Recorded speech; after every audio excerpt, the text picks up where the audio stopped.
Kata seorang murid, saya dapat belajaran seluruh manusia punya kawan, punya sahabat. Tapi begitu meninggal dunia,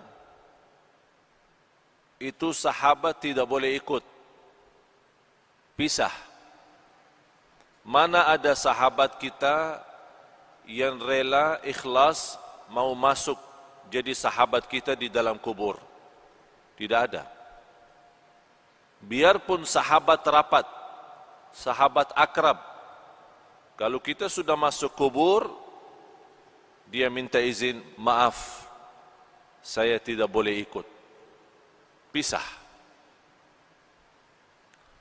Kata murid ini kepada gurunya, saya mendapatkan pelajaran kalau manusia mengambil sahabat akrab, tapi begitu masuk kubur dia boleh pisah, saya jadikan amal salih adalah sahabatku. Saya jadikan amal salih adalah temanku.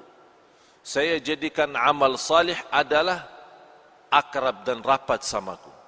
Karena saya yakin begitu saya meninggal dunia, masuk kubur, satu-satunya yang boleh temani saya, yang boleh sahabat sama saya, yang boleh ikut sama saya adalah amal salih. Dan sudah Rasulullah sallallahu alaihi wasallam menjelaskan di hadis yang sahih, yatba'ul mayyit thalath, diikuti orang meninggal dunia 3. Ahluhu wa maluhu wa amaluh, keluarganya, yang kedua harta, yang ketiga amal. Kalau orang sudah mayat, mau dihantar ke kubur, mau dimakamkan, mau dikuburkan, diikuti 3. Temanin, ikut 3. Keluarga, harta, dan amal salih. Begitu mereka sudah dikuburkan, sudah ditanamkan, kata Rasulullah, pulang 2. Diam 1. Pulang balik, keluarga sama harta. Tapi yang diam di situ dan ikut masuk adalah amal. Amal salih maupun amal tidak salih. Faman ya'mal mithqala dzarratin khairan yarah, wa man ya'mal mithqala dzarratin syarran yarah. Oleh karena itu seorang mukmin yang mencintai Allah dan Rasulnya, dia boleh tahu amal salih sangat diperlukan nanti. Oleh karena itu, yang semestinya perhatian kita sepenuhnya bukan kepada keluarga, bukan kepada harta dunia kita, tapi perhatian kita kepada amal kita. Karena ini yang menjaga kita nanti.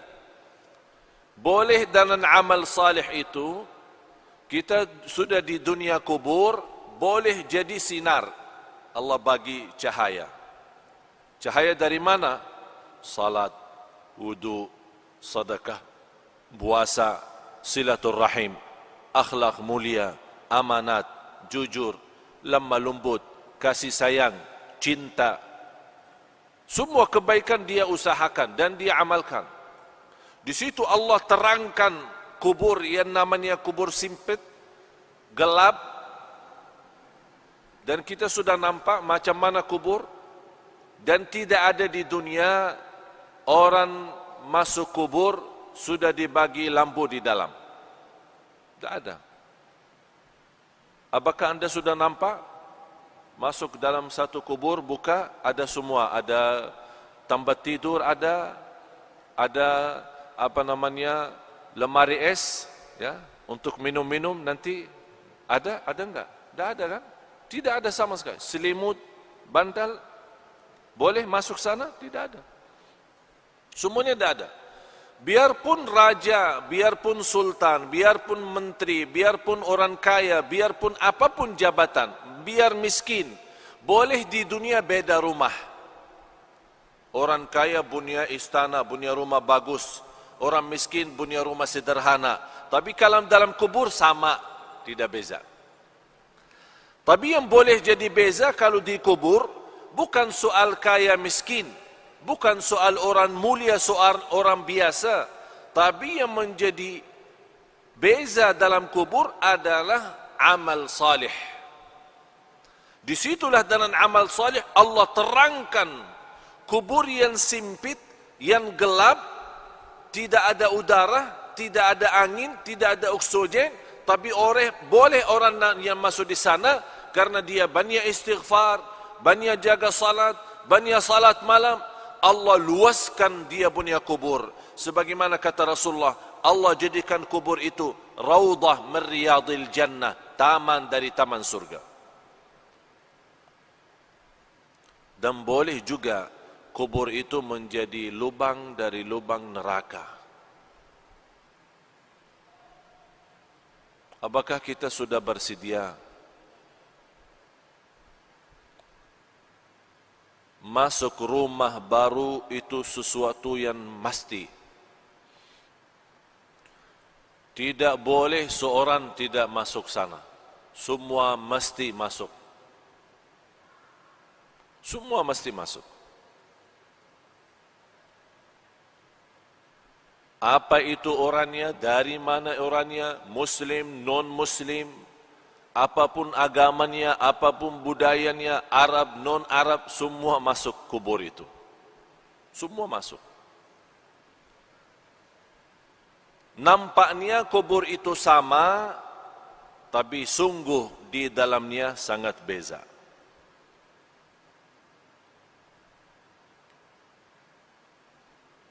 Kemarin ada seorang meninggal dunia, seorang ibu.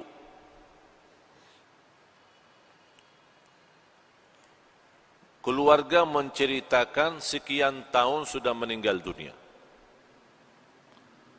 Ada satu projek dari pemerintah mau buat jalan di situ. Jadi semua makam-makam kuburan yang ada di situ mesti dipindah.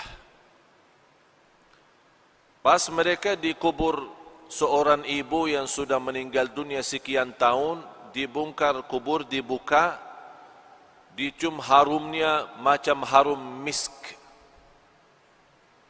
Semua orang yang datang bekerja merasa harumnya luar biasa.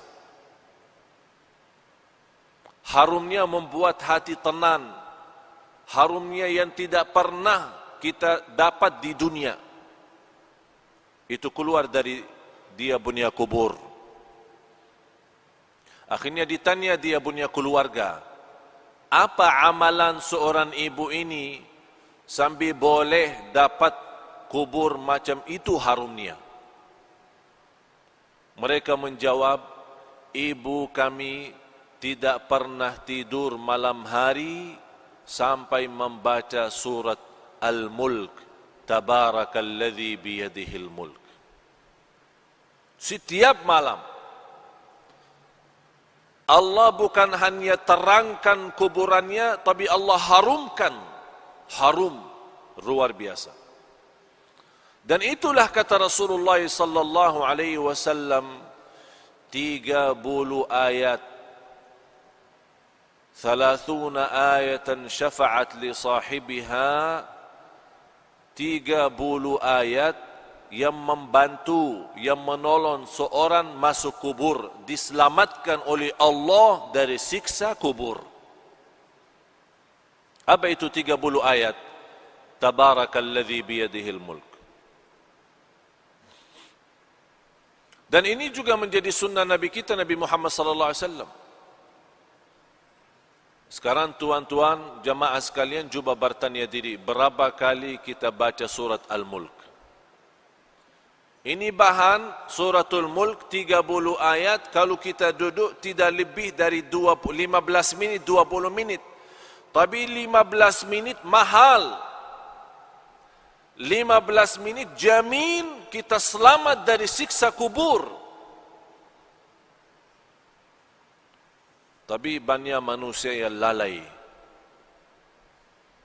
15 minit, boleh kita selamat di alam kubur, tapi kita lalai, sepertinya kita sudah siap disiksa di kubur, bukan diselamatkan. Na'udzubillah. Oleh karena itu, tuan-tuan jamaah sekalian yang dimuliakan Allah Subhanahu wa taala, dirahmati Allah sekalian, baca surat Al-Mulk. Niat kita diselamatkan oleh Allah dari siksa kubur. Diselamatkan oleh Allah dari kubur, lubang dari lubang neraka. Menetapkan hati kita saat ditanya oleh mungkar nakir, kita boleh pandai jawab. Ini semua barakah surat Tabarak. Tabarakalladzi biyadihi al-mulk wa huwa ala kulli syai'in qadir, alladzi khalaqal mauta wal hayata. Allah menciptakan mati dan hidup, liyabluwakum ayyukum ahsanu amala. Diuji kalian siapa di antara kamu yang sebaik-baik amalan. Yang saya herankan, umat Islam yang segitu indahnya Islam, segitu mudah amal salih, tapi banyak yang malas.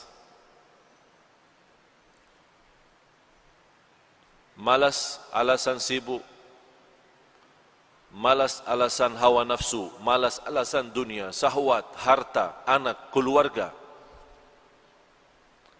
Kalau sudah masuk di dunia kubur, baru dia nampak hakikat berlaku dan perbuatannya.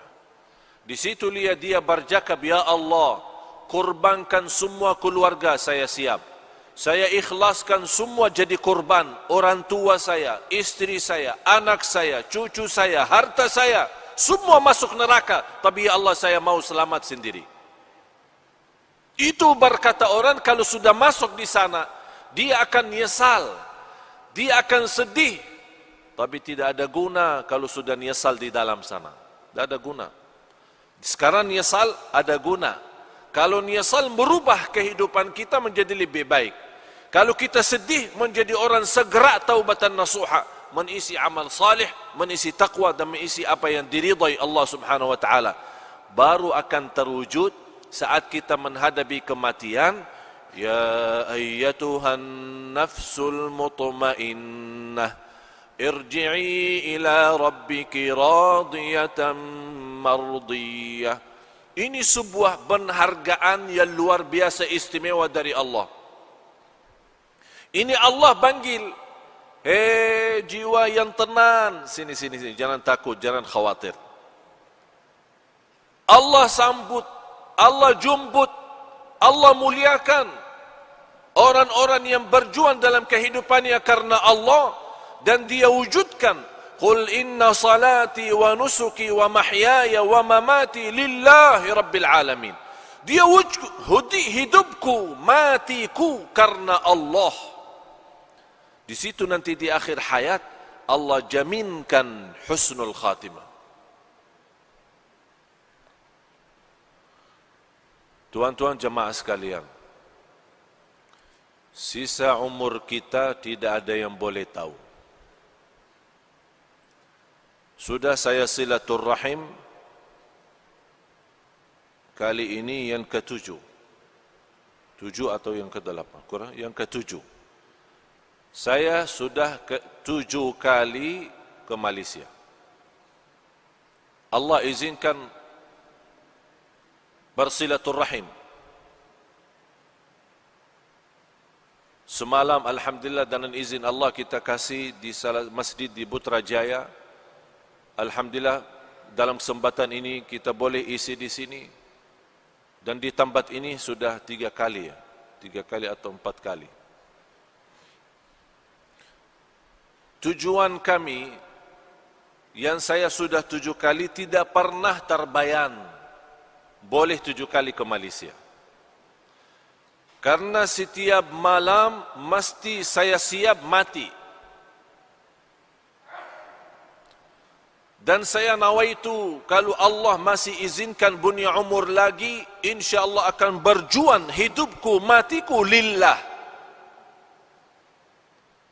Saya punya istri, punya anak, boleh jumpa setiap 4 bulan satu kali. 4 bulan baru boleh jumpa istri. Karena kenapa? Habis banyak waktu untuk umat, untuk dakwah.